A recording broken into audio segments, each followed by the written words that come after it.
Easter Monday is always Irish Grand National Day, a chance to sit down, eat a bit of chocolate and watch some good racing from Fairyhouse. I've got two selections that interest me at the 5-day declaration stage. The first is the Simon Renier and Isaac Suede owned Intense Raffles.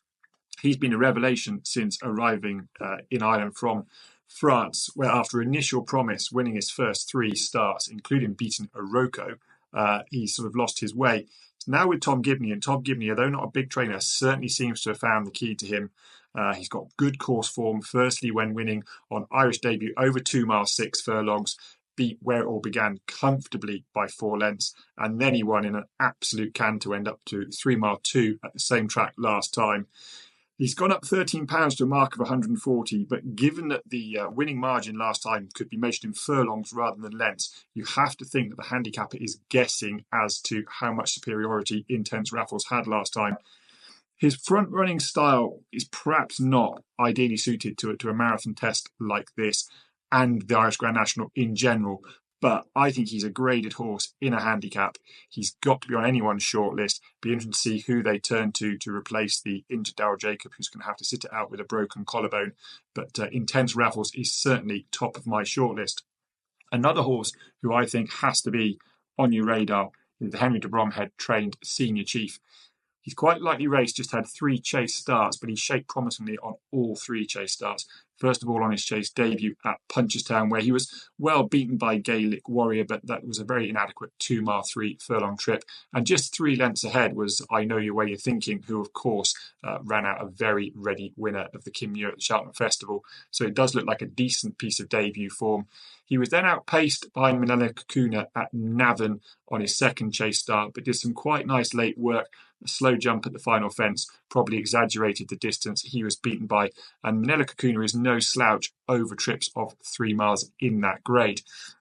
He did make quite heavy weather, Senior Chief, of landing what looked like a formality on paper last time back at Punchestown.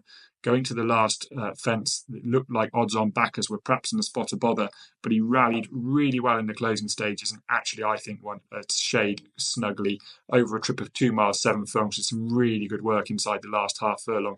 This extended trip and heavy ground is really going to suit this horse. He's going to be a horse for marathon trips of the future. So Senior Chief is the second selection for me at this stage in the Irish Grand National on Easter Monday.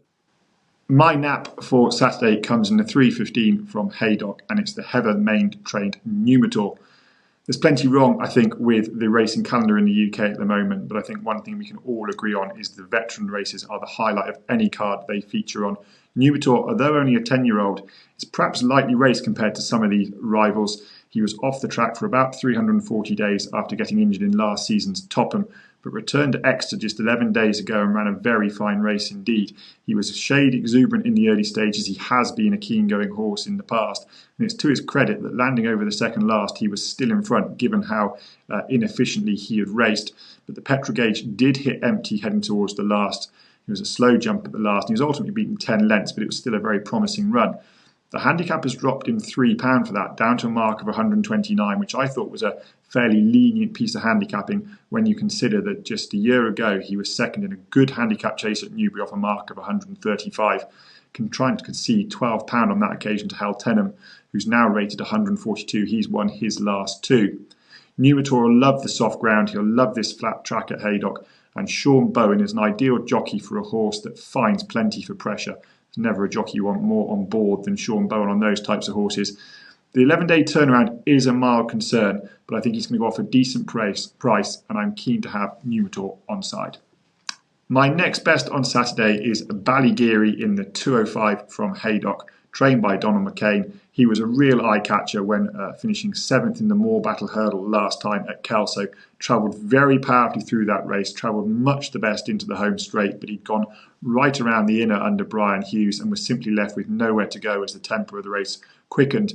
Brian Hughes had to snatch him up, take him off heels, switch him out to the right, and although he was making good progress, possibly looking to run into a place, a mistake at the final hurdle robbed him of vital momentum, and he did only finish 7th in the end, but it was a run that was full of promise. The handicap has dropped him down £1 now to a mark of 118. He's going to carry just 10 stone 6 on Saturday with Peter Kavanagh lightening the load by £3. He's won on soft ground twice at Kelso and at Bangor. And in a race where there looks to be plenty of pace on, the fact that he's won over further, over 2 miles 3 at Bangor on soft ground, means he'll be finishing very strongly when perhaps there'll be a pace collapse up front. So the next best is Ballygeary in the 205 at Haydock.